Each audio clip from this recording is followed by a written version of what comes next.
சரிகமப senior season 4 சரிகமப சங்கமம் ரவுண்ட்ல வந்துட்டு நம்மளுடைய அருளினி, அதேபோல நிசாந்த் கவின் மற்றும் கெல்மிஷா இவங்க 3 பேரும் சேர்ந்து ஒரு அட்டகாசமான பெர்ஃபார்மன்ஸ் குடுத்துருக்காங்க. 3 பேர் சேர்ந்து பெர்ஃபார்மன்ஸ் குடுத்துருக்காங்களா? எதனால அப்படின்னு சொல்லிட்டு வாங்க பார்க்கலாம்.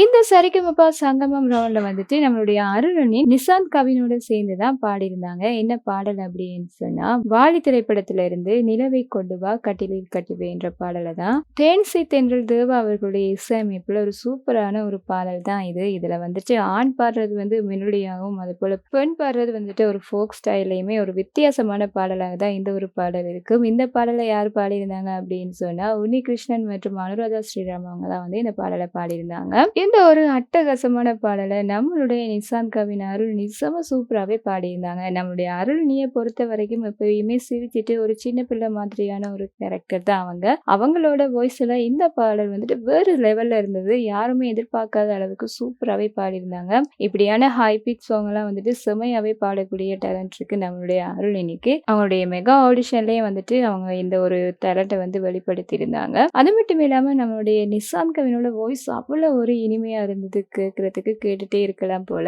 நம்மளுடைய ஸ்ரீனி சாரும் என்ன சொல்லியிருப்பாரு அப்படின்னு சொன்னா, அப்படியே உன்னிகிருஷ்ணனோட வாய்ஸ் மாதிரியே இருக்குன்ற மாதிரி சொல்லியிருப்பாங்க. அவர் மட்டும் இல்ல, நம்மளுடைய கார்த்திக் சார் எல்லாருமே வந்துட்டு அந்த மாதிரி தான் நம்மளுடைய நிசாந்த் கவினை வந்து பாராட்டியிருப்பாங்க. நம்மளுடைய அருளினியுமே வந்துட்டு வேற லெவல்ல தான் பாடி நல்ல பாராட்டுக்களை வந்து வாங்கியிருப்பாங்க. இந்த ஒரு பெர்ஃபார்மன்ஸுக்குள்ள கில்மிஷா எப்படி வராங்க அப்படின்னு சொன்னா, சரிகமப லிட்டில் சாம்ப் சீசன் 3ல வந்துட்டு கில்மிஷா இந்த பாடல பாடியிருப்பாங்க. நம்மளுடைய ராகவ் பிரசாத்தோட சேர்ந்து அவங்களுமே வந்துட்டு சூப்பராவே பாடியிருப்பாங்க. அதுவும் தேவா சார் முன்னிலையிலே வந்துட்டு அவ்வளவு சூப்பரா பாடி அசத்தி நல்ல கமெண்ட்ஸ் எல்லாம் வாங்கியிருப்பாங்க. இந்த மாதிரி அவங்களும் அங்க கோல்டன் பெர்ஃபார்மன்ஸ் கொடுக்க, அருணையும் நிசாந்த் கவினும் இங்கவும் கோல்டன் பெர்ஃபார்மன்ஸ் தான் கொடுத்திருந்தாங்க இந்த ஒரு பாடலுக்கு. அதனால கெல்மிஷாவும் இவங்களோட சேர்ந்து பாடினா எப்படி இருக்கும் அப்படின்னு சொல்லி பார்க்கறதுக்காக பாட சொல்லியிருப்பாங்க. நாங்களும் அது எப்படி இருக்கும் அப்படின்னு சொல்லி பார்க்க ரொம்பவே ஆவலாக தான் இருந்தோம். 3 பேரும் சேர்ந்து செம்மையா பாடியிருப்பாங்க. அருளனி ஒரு ஸ்டைல்லையும் நம்மளுடைய கெல்மிஷா ஒரு ஸ்டைல்லையுமே 2 பேருமே தனித்தனியா வேற லெவல்ல பாடியிருப்பாங்க. சேர்ந்து பாடும்போதும் அவ்வளவு ஒரு சூப்பரா இருந்தது. 2 பேருக்குமே வந்துட்டு ஒரு தனித்துவமான ஸ்டைல் இருக்குது அப்படின்னு